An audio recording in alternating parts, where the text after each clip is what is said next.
तो एक शेर हमारे इधर जो है तो 12 यानी कि हफ्ते में एक बार जरूर आएगा मैया के इधर। शेर आता है? हाँ, हर हफ्ते? हर हफ्ते में। तो वो अच्छा 3 बार इधर इसी चट्टान में खड़ा होकर के करा जाए, जहाँ मैया को याद किया कि मैया मरवाइन डरिए ना रखिए। भाई तपस्या में सबसे बड़ी चीज त्याग ही बताया गया। जैसे मैं अभी आपको बताया कि चंदन की नकड़ी धर दी जाएगी अरमाली में, उसको घिसी नहीं जाएगी तो उतनी ही बड़ी रहेगी। इसी प्रकार ये शरीर है कि स्वयं के लिए 10 दिन कहीं भोजन मांगले नहीं जाना। अगर कोई भूखा आ जाए तो उसके लिए चले जाना भीख मांगने। तो हम इतना कर्तव्य करते हैं कि स्वयं के लिए कहीं नहीं जाते पाती खा के। अगर हमारे दरवाजे कोई आता है तो उसके लिए हमको कितनी भी मेहनत क्यों ना करना पड़े। जिस दिन आपने मंगत मांगी है यहाँ पर माँ के दरबार में और वो आपकी पूर्ण हो जाती है, उसके बाद यहाँ ध्वजा और घंटी जो ये जो छोटी बड़ी अपनी है श्रद्धा के अनुसार इन्होंने लगाई है।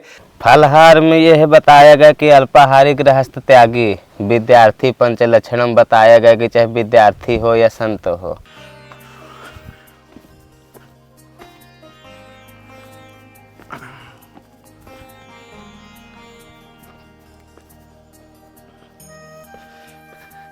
नमस्कार साथियों, आपका दोस्त, आपका भाई, आपका साथी, संतों के चरणों का दास, मैं कन्हैया शर्मा। धर्म की यात्रा में आज मैं एक ऐसे संत के दर्शन करवा रहा हूँ।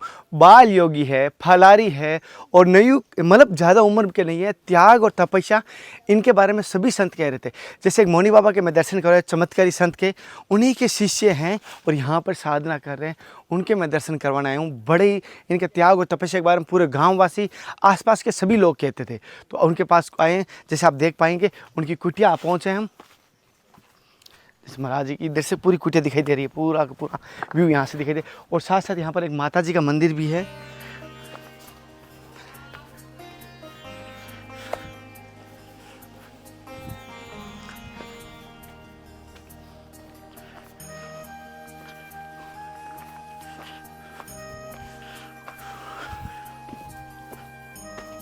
अभी हम एमपी में और इसी जैसे ही पार करेंगे तो ये यूपी बन जाएगी और इधर हमें एमपी में। जैसे कि ये देख पा रहा हूँ, इतनी ये बॉर्डर है पूरी। हम अभी चल रहे हैं जिन संतों के दर्शन करने के लिए।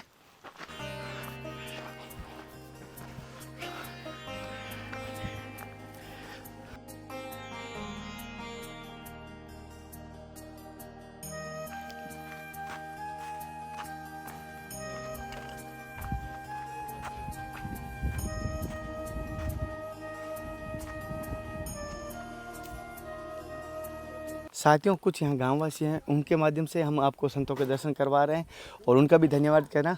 जैसे कि पहले तो जय माता दी। जय माता दी। जैसे जो महाराज जी है बाल योगी, जो फलारी जी, किस प्रकार के महात्मा हैं? बढ़िया है, शांत है, बस है अपने, बस खाना पीना खाए ही आश्रम में रहे। माता जी परीक्षा ले रही हो।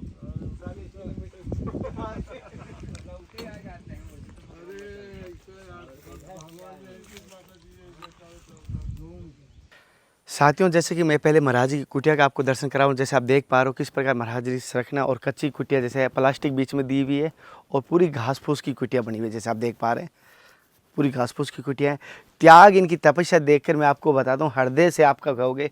और महाराज जी बिल्कुल भी कोई भी फल मतलब अन्न ग्रहण नहीं करते, कोई भी भोजन नहीं करते, फलाहारी हैं, ओनली फॉर फल ग्रहण करते हैं महाराज जी।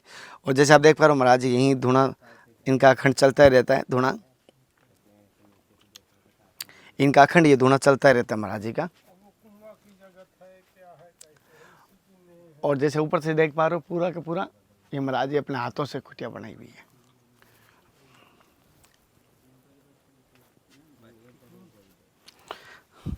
महाराज जी जैसे ये माता जी कौन से, ये कौन से? ये जो है तो वीरगढ़ माता है, वीरगढ़ माता जी। और वो विंध्यवासिनी मैया है। विंध्यवासिनी मैया। हाँ हाँ, दोनों बहन हैं वीरगढ़ मैया। अच्छा। प्रकार से मैया का भैया बहुत बड़ा वो है। इधर बताया गया कि गोली नहीं चल सकती। अगर कोई गोली मार दे, सोच ले कि अगर लगा के गोली मार दिया जाए तो गोली तक इधर नहीं चल सकती। अच्छा। हाँ, ये क्षेत्र, इस क्षेत्र में कोई भी गोली या कोई मतलब हिंसा, हाँ, कोई सोचे कि इसको मार दिया जाए तो इस क्षेत्र में जबरदस्ती नहीं कर सकता। जबरदस्ती कोई ऐसे यहाँ पर गोली नहीं चला सकते। साथियों, जैसे ये मंदिर, जैसे मैं बता रहा हूँ महाराज जी के माध्यम से कि 1800 वर्ष पुराना बताया जा रहा है। महाराज जैसे मैं यहाँ पर देख पा रहा हूँ बहुत सारी घंटियाँ लगाई हुई है चारों तरफ। जैसे आप भक्तों देख पा रहे हो घंटियाँ और ध्वजाएं दिखाई। ये क्या है यहाँ का महत्व है घंटियों का? इधर किसी भी प्रकार का उसको बाधा हो, रोग हो, बताया गया कि किसी भी प्रकार की उसको परेशानी है इधर से जिसके संतान नहीं प्राप्त होते, इधर किसी भी प्रकार का कलेश दुख क्यों न हो, अगर इधर आके अर्जी लगाई जाती है मैया के पास तो उसका सब कार्य पूर्ण हो जाता है। सब कार्य पूर्ण हो जाता है। हाँ, जो थोड़ी बहुत होता है तो मान लो कि पूछ लिया जाता है तो बता भी दिया जाता है। अच्छा, हाँ, तो सब कार्य मैया की दया से, ऐसा कोई कार्य नहीं कि न होते हैं, सब सांघे वांघे सब मनौती की हैं। अच्छा, ये पूर्ण होती है तब लगाते हैं या पहले पूर्ण होती है तब लगाते हैं? जिस दिन आपने मंगत मांग के गए हो कोई नहीं? हाँ, पहले की नहीं, जब पूर्ण होने के बाद पूरा कार्य 1 साल बाद आप रक्षा ले लो, 1 साल उसके बाद इधर लगाइए। जैसे कि महाराज ये कहना है जिस दिन आपने मंगत मांगी है यहाँ पर माँ के दरबार में और वो आपकी पूर्ण हो जाती है, उसके बाद यहाँ ध्वजा और घंटी जो ये हाँ, जो छोटी आपकी बड़ी अपनी अच्छी है। श्रद्धा के अनुसार इन्होंने लगाई है। ऐसे कि यहाँ कोई धन नहीं है, कोई ऐसा नहीं है, और यहाँ से कोई इतनी घंटियाँ होने के बाद भी कोई लेके नहीं गई, यहीं के यहीं रहे सारी की सारी। एक बार एक आदमी इधर से चोरी करके जा रहा था, लेकिन वो द्वार जब निकला तो अंधर हो गया था। अंधा हो गया? हाँ, इधर उधर जा रहा था, उसको रास्ता नहीं समझ में आ रही थी कि किधर जाऊँ मैं। अच्छा, पहले तो महाराज जी मेरी तरफ से समस्त भक्तों की तरफ से आपके चरणों पर मैया सदा सुखी रखे परमात्मा। महाराज जी, जैसे कि आप इस जंगल में कब से हैं, कितने समय हो गए इस जंगल? हमको मान लो इस जंगल में इधर जो है तो 1.5 साल हो गए, इसके बगैर हम 5 साल जो है तो आपके चित्रकूट में रहे। अच्छा, इधर जो है तो 1.5 साल आए हो गए। इधर भी आए कैसे कि इधर के कुछ आदमी बोल रहे थे कि इधर इस पहाड़ में कोई नहीं रह पाता। तो ये हुआ कि जब नहीं कोई रह पाता तो मैया का भक्त तो रह ही सकता है। तो अपना उधर से आके इधर आ गए, मैया के पास अपना सेवा करने लगे, रहने लगे अपना इधर। अच्छा महाराज जी, जैसे कि आप यहाँ आए, इस जंगल की क्या अनुभूति रही आपके इस जंगल में आने के बाद? कि जैसे हर जंगल का एक अलग अनुभूति होती है, तो यहाँ का क्या चमत्कार की क्या लीला रही यहाँ की? इस जंगल में जो है तो बीरगढ़ मैया की लीला है। इधर जो है तो बताया जाते हैं, पुराने आदमी काफ़ी बताते हैं कि एक कुआं था। इधर का जो आदमी उस कुआं का पानी पी लेते थे तो बताया गया कि जैसे आल्हा उदल इस तरह के बीर इधर से तैयार होते थे। अच्छा, तो आज वो पानी पता नहीं कैसे विलुप्त हो गया। अच्छा, इस जंगल का इस इधर कहाँ मेन जो है तो कुआं का प्रताप है। ये बीरगढ़ क्षेत्र बीरगढ़ के बीर कुआं के ही नाम से जाना जाता है। वो कुआं अभी भी है या? अभी भी है, उसके जो है तो पहचान है, लेकिन उसको पूरा दिया गया है। अंग्रेज लोग काफ़ी आए थे जब वो सब हटा दिए हैं, सिर्फ ये है कि चिन्हारी दिख रही है कि इधर पे ये कुआं है।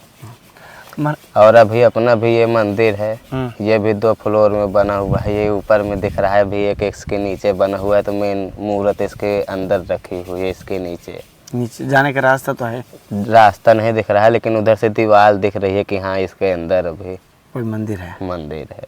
अच्छा, समझ में आता है। महाराज जी, जैसे कि आप बचपन से ही संत बने, तो ऐसे क्या भाव आए कि आप बचपन की नवयुवक उम्र में ही आप संत बनने की सोची? हम करीब जब 12-13 साल के थे तो हमारे पिताजी भागवत कथा बाँचते हैं जी, ब्राह्मण हैं। अच्छा। तो उनके साथ हम भागवत में जाया करते थे, तो वो बढ़िया अच्छी चीज़ें बताते थे। कभी भक्त की प्रहलाद की कथा, कभी ध्रुव की कथा। तो इन्हीं से सभी से जो है तो परमात्मा में अपनी लगन लग गई। तो फिर जब से जो है तो माता का अपना स्मरण उसी प्रकार से 13-14 साल की उम्र से हम जो है तो मैया की शरण ले लिए थे। अच्छा, मतलब 13-14 उम्र होती है कि बालपन की, खेलने कूदने की, तो आपको ऐसा नहीं लगा कि ये अभी? हाँ, नहीं, मैया बताया गया कि सबसे बड़ा सुख संसार में मैया ही है। मजा और आनंद 2 चीज़ें हैं। मजा सिर्फ 2 मिनट के लिए होती है, और आनंद बताया गया कि बार बार पूरे संसार में पूरी जिंदगी भर आदमी लूटता रहता है, जो परम पिता परमेश्वर से जुड़ जाता है जी, है ना। संसार की मज़ा में लग जाएगा, उसको सिर्फ 2 मिनट मज़ा मिलेगी, बाकी संसार में उसको दुख ही दुख मिलेगा। लेकिन जो परमात्मा के आनंद में है तो उसको हमेशा सदैव भैया आनंद रहता है, चाहे वो जंगल में नहीं, चाहे जहाँ भी रहे। आप संत बनने के बाद आपके जीवन में ऐसा लगा कि अच्छा कार्य हुआ है, या ऐसा नहीं लगा कभी कि शादी कर लेता तो अच्छा रहता? ऐसा कभी नहीं हुआ मैया की दया से। ऐसी संगत में कभी फंसते ही नहीं। हम अपना गुप्त स्थान में इसी तरह रहते हैं, जंगलों में ज़्यादा आदमी की माया में। हमको ये है ही नहीं कि हमको फतेहगंज जाना है, फलानी जगह जाना है, इससे किसी चीज़ से मतलब नहीं। सिर्फ परमात्मा से मतलब। कहीं जाएंगे तो सिर्फ देव स्थान में, मंदिरों में ही जाएंगे। किसी के घर नहीं जा सकते मांगने के लिए, चाहे 10 दिन पड़े रहे, चाहे भूखे मर जाएं, लेकिन किसी के इधर पानी मांगने नहीं जाएंगे कि तू हमको दे दे। जो मांगना है तो सिर्फ मैया से मांगते हैं, मैया सब उत्पन्न करती है। और महाराज जैसे आप इतने पहाड़ पे रहते हो, मैं देखता हूँ कोई आसपास गांव भी नज़दीक नहीं आते, तो आप यहाँ पर जैसे कि भोजन प्रसाद की कैसे व्यवस्था होती है? इधर जो है तो हम कभी कभी जो है तो एक इधर कांटादार फल होता है, उसको कहते हैं चिरचिरा। उस चिरचिरा की हम खीर बना के खाते हैं तो हफ्ता में एक बार, तो उसमें एक हफ्ता भूख नहीं लगती। अच्छा, हाँ, एक दिन खा लिया जाए तो फिर एक हफ्ता वो खाने ही नहीं खाएगा, भूख ही नहीं लगेगी। इतने ताकतवर होता है। हाँ, ऐसे ऐसे चीज़ें हैं बूटी की, खा ली जाती हैं तो भूख प्यास कुछ लगता ही नहीं, यहाँ पर इतनी जड़ी बूटियाँ पाई जाती है। पाई जाती है। और महाराज जी जैसे आपने अभी, जैसे मैंने देखा हूँ आप फलाहार भी ग्रहण करते हैं, ओनली फॉर, कुछ ग्रहण भी नहीं करते, तो आप फलाहार ग्रहण करने का क्या विचार है कि आपको फलाहार ग्रहण करना चाहिए? ऐसे क्या भाव प्रेरणा आई माँ की? फलहार में यह बताया गया कि अल्पाहारी गृहस्थ त्यागी विद्यार्थी पंचलक्षणम बताया गया कि चाहे विद्यार्थी हो या संत हो, जो एक रोटी हमेशा कम खाएगा वही अपनी किताब में ध्यान लगा पाएगा। पहली बात। तो हम जो है तो एक रोटी हमेशा यही रहता है कि अल्पाहारी।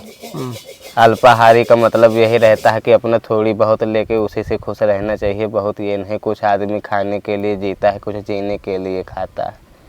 जो जीने के लिए खाते हैं तो जीते रह जाते हैं, लेकिन जो खाने के लिए जाते हैं तो इधर से चले भी जाते हैं। तो ये फ़र्क है, इसलिए हम जो है तो और बढ़िया अपना दिमाग भी संतुलन रहता है, कभी किसी प्रकार का टेंशन नहीं होता। यही है, कभी दिमाग अपना गरू नहीं रहेगा कि मूड़ा पिटा रहा है कि तबीयत खराब है, कभी ऐसा कुछ नहीं हो सकता। अच्छा आज 6-7 साल से मैया की दया से। महाराज जी से आप यहाँ पर रहते हैं, अब मैं देखा हूँ तो कोई ना कभी ऐसा होता है कि चमत्कार को नमस्कार है, और चमत्कार जब जीवन में साधक का होता है ना, उसकी आस्था और बढ़ जाती है उस ईश्वर की तरफ या उस मार्ग की तरफ। तो आपके जीवन में कोई ऐसी चमत्कारी घटना घटी जिससे कि आपकी आस्था और बढ़ गई? हाँ, चमत्कार तो बहुत ऐसे ऐसे घटे, साक्षात हम देखे इधर। अब जब इधर पहली बार आए थे तो इधर पता नहीं कि क्या हुआ था, हमारे इधर कुटिया बनी थी पुरानी जी।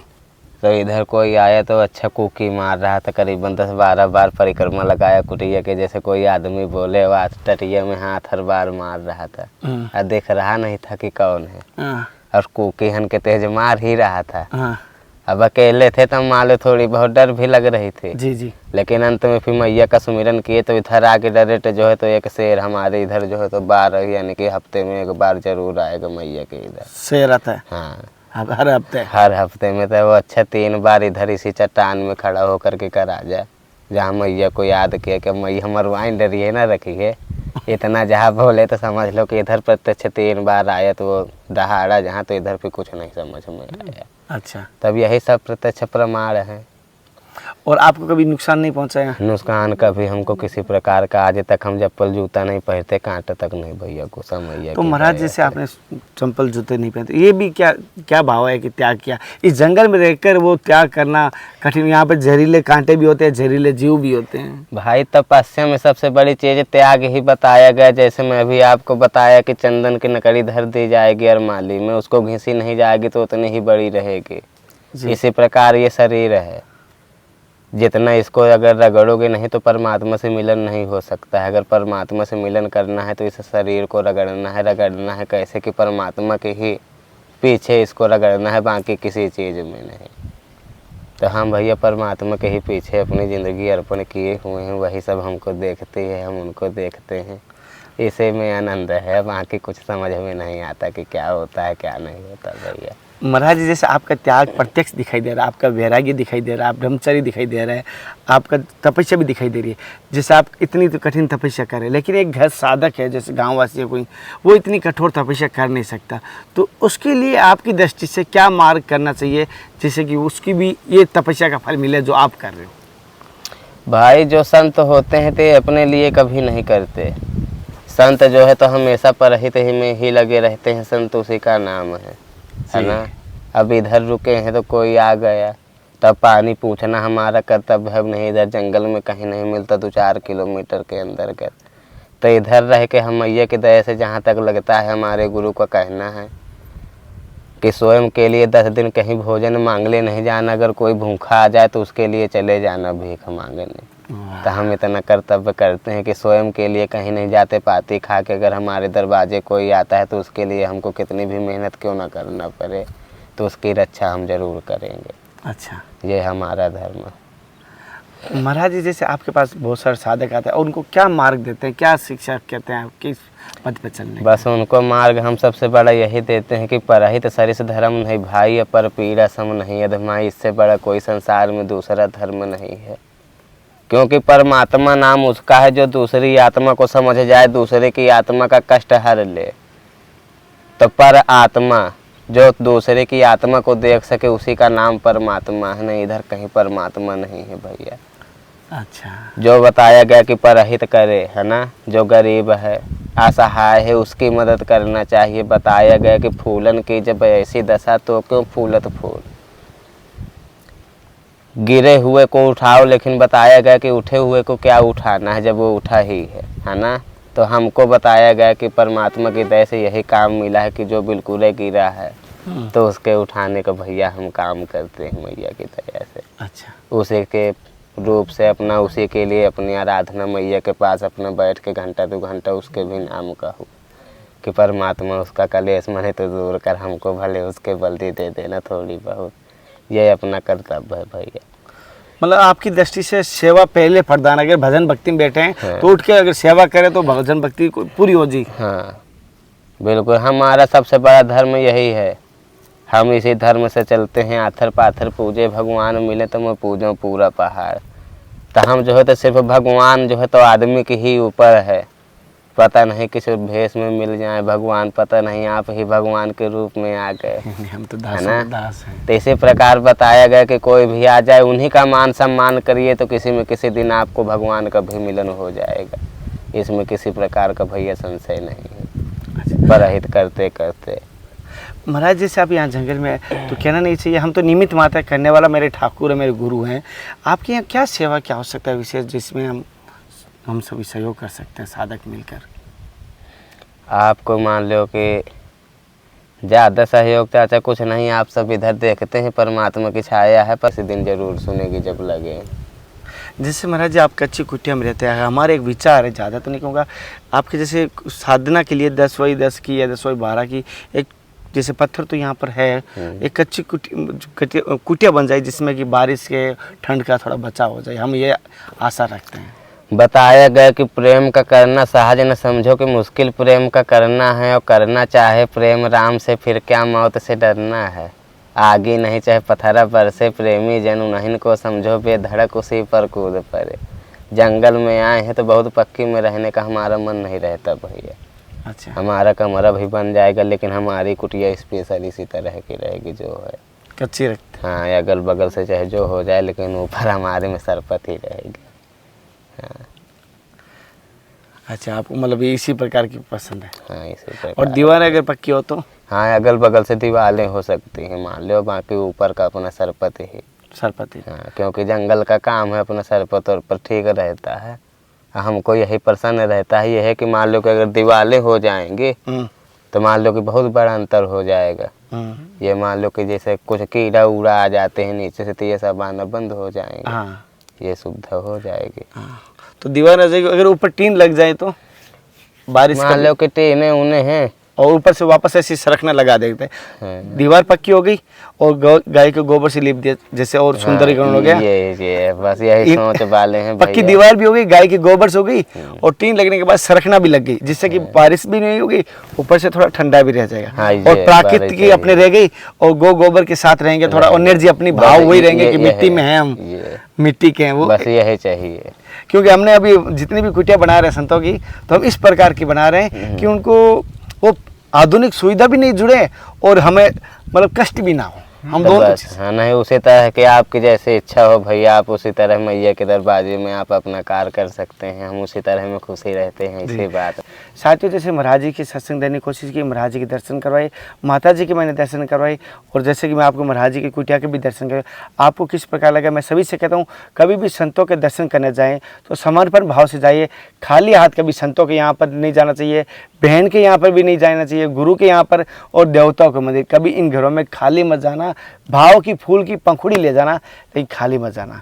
अगली सत्संग का फिर मिलते हैं, तब तक जय हिंद, वंदे मातरम, हर हर महादेव, हरे कृष्णा, हे नाथ, हे मेरे नाथ, मैं आपको बोलूँ जय गुरुदेव, जय माता दी, जय सीताराम, जय संत भगवान। जय बोलो वीर गढ़ मैया की जय। वीर गढ़ मैया की जय।